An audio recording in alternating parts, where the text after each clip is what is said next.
Hi everybody, and welcome back to my modeling channel. So today we're gonna do another water bomber. It's gonna change a bit of what I'm used to do. We're gonna make a Challenger or a Canadair CL415 on the scale 144 from the manufacturer Amodel. So let's open that kit. I don't have the box as it must have been lost in relocation. I had to gain a lot of space, so sometimes I combine a couple of models in one box.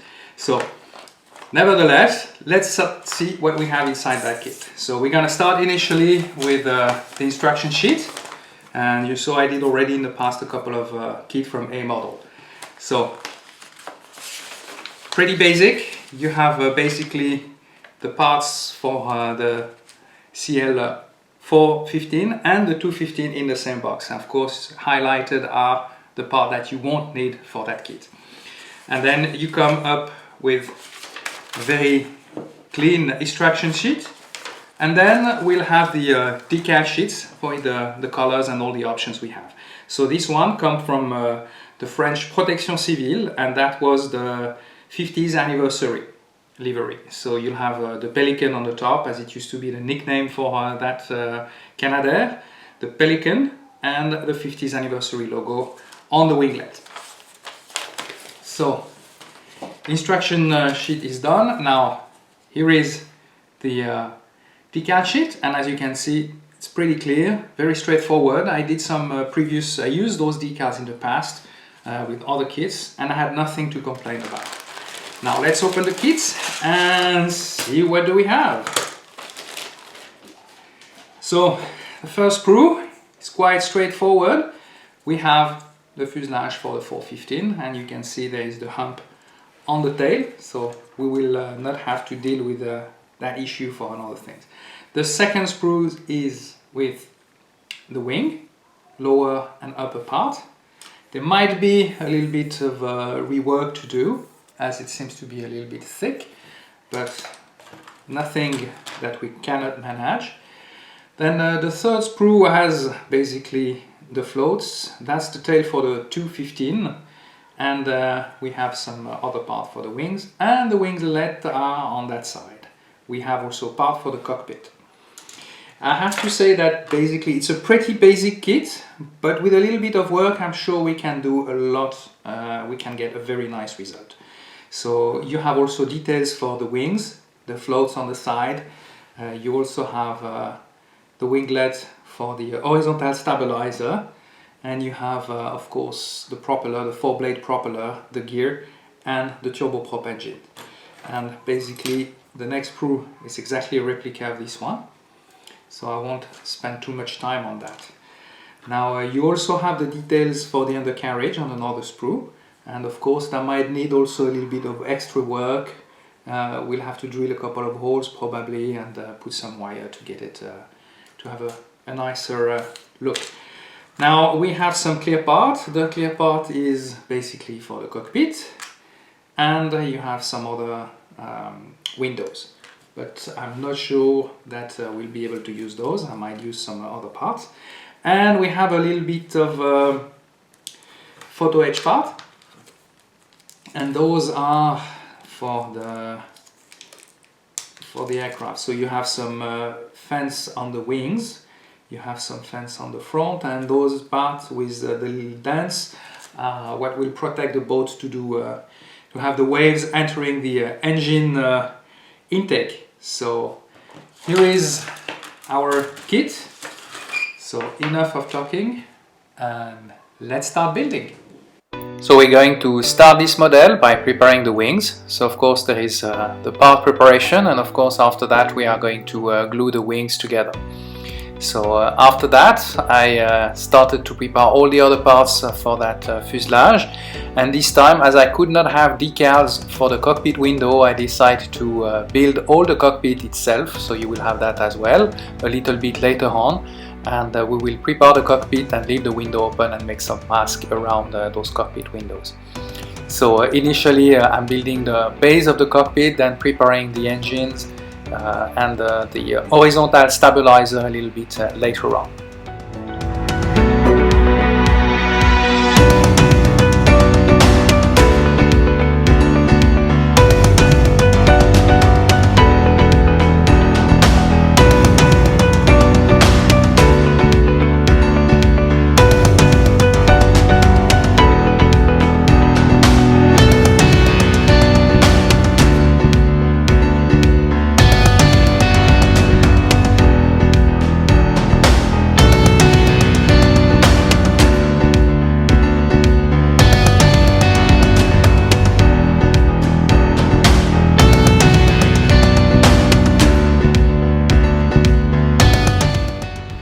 So at this stage we're going to put some putty to fill the gaps on the wings and the horizontal stabilizer as long as the engine.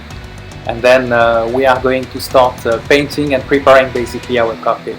So for this, what I did is I used some dark gray color to replicate the EFIS, the dark EFIS screen, and of course all the truss levers and a little bit of information. So for that I use various colors.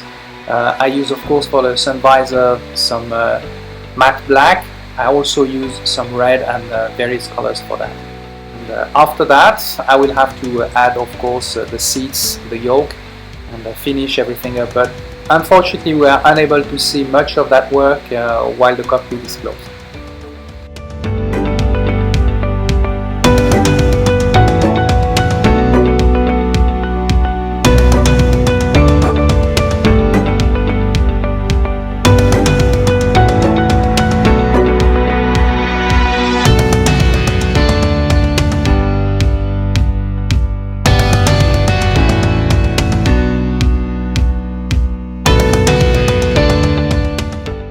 So now that our cockpit is finished, we're going to glue it inside the fuselage, and of course we're going to add some modeling paste once again to use it as a ballast, and it's going to allow the aircraft not to sit on its tail when it's finished.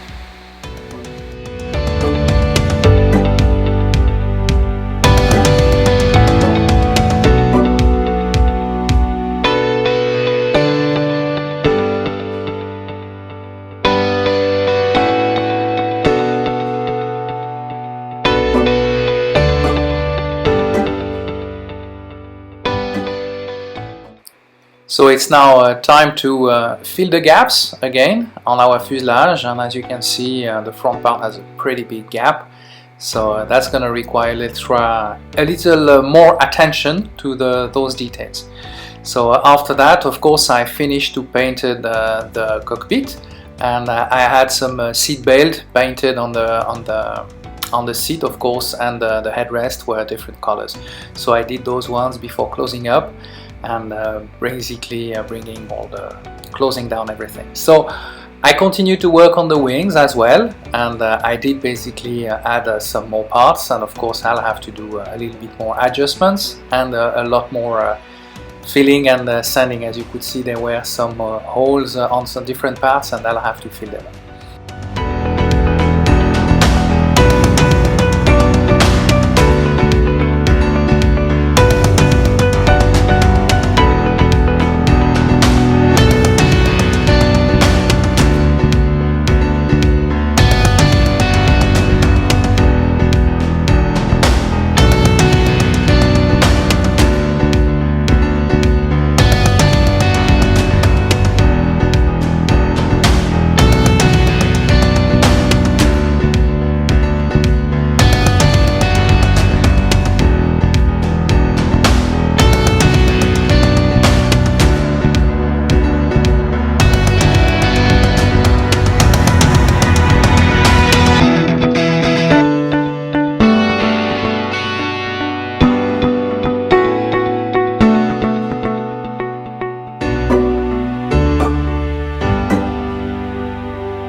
So it's now time to add the horizontal stabilizer on the plane, and as you can see that require a little bit of adjustment and filling with some adhesive tape to make sure that we had the proper diagram on the aircraft. Then we close basically the cockpit with the cockpit window, and you can see that it was as it was a very clear part that will require some adjustment.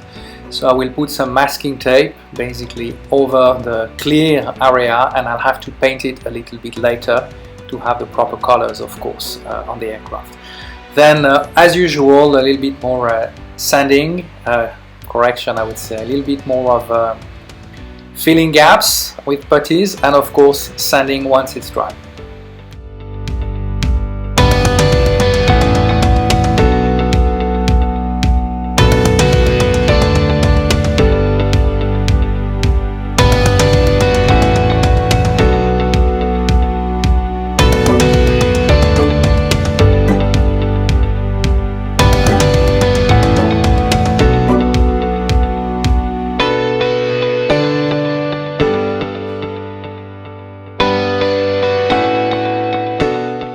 At this stage, I'm gonna adjust all the side window and windscreen to that cockpit, and we're gonna finish this and add a little bit more tape as well on the top, as there is an upper window on basically just above the pilot.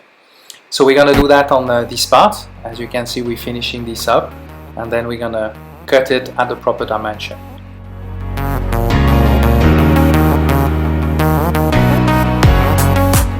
Now that these parts are ready, we're gonna add some more putty to fill the gaps between basically the clear part and the fuselage, to make sure that everything is at the proper shape while we're gonna glue before we glue the wings. So I will also add a little bit of putty and fill some gaps on the engines, and as they are dry now, we are going to sand them down and to make a pretty nice smooth junction on both of them.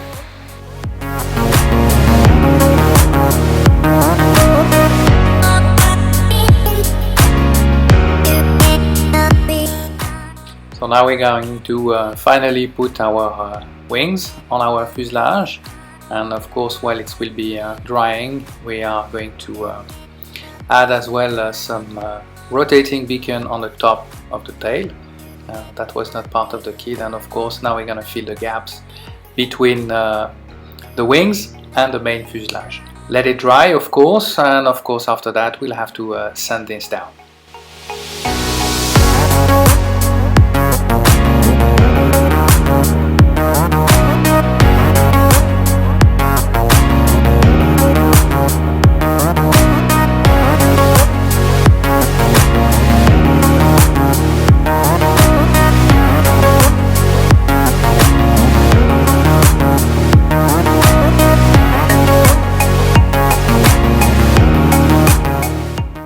So what we are going to do now, we are going to remove some of the extra plastic was supposed to make some fence basically on the wings and on the front of the aircraft, and replace them by some photo etch parts. So of course first we need to remove them and then sand down the whole nose and upper part of the wing, of course, and once this is at the proper shape, I will have also to add a little bit of putty, of course, let it dry and sand it down. Once all the gaps would have been filled and there will be no more remain of those parts, then we'll be able to get into those photo etch parts. And of course now I'm checking as well if there is any little gap remaining, and of course we're going to fill them up. So for that I use also a different type of putty, different color putty. Like that gives me a better idea about what is more to fill and if we have the correct shape or not.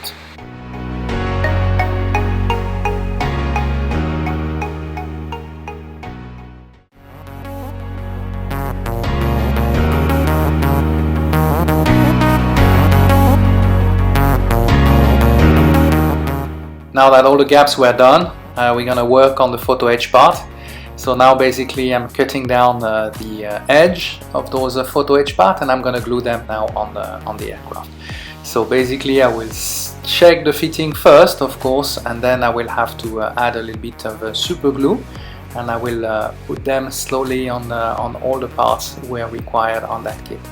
So of course you had the wings parts, but you had some on the fronts, and you also have on the lower part of the fuselage, on the front part, some part basically that will avoid to have some wave and the water splashing up in the engine intake. So that part was also photo etch part, and I had to add it as well. So now it's time to paint the model. So initially I put a clear coat of light gray, and that I would be able to paint as well on the top of my the clear part. Then I had a white coat, as the yellow paint will adhere and give a better finish result when it's painted. Of course I had to put some red stripes toward the end to have the proper livery for that Protection Civile aircraft. So whilst it was drying, well, I had to add also some grey part on the gear bay as well, and of course I will finish up before applying all the designs. So while everything was drying out, I'll finally finish the undercarriage Of course, I had to put some gray color basically on our gear, and then I will finally assemble the gear together and put it on the aircraft while it's drying. So I'll have to put it on its tail, on its back, and then you will see I'll have to put it down, and of course I will be able to glue everything together, let it dry, and then for the finish of the decaling of the aircraft.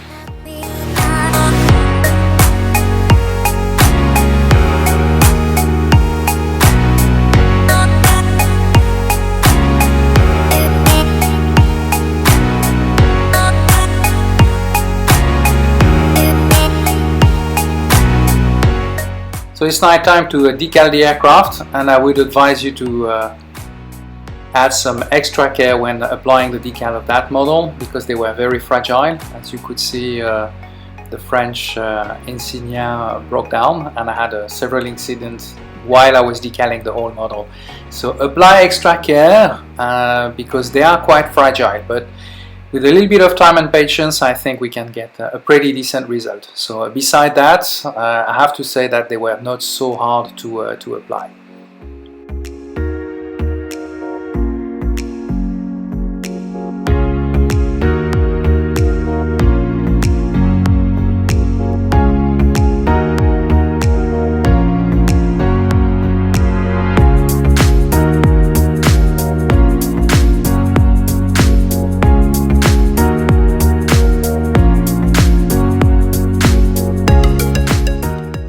It's now time for the final details on that model. So of course I will add the paint on the air intake, which is matte black on those engines.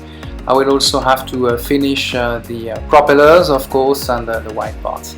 Once this will be finished, the model will be ready for display.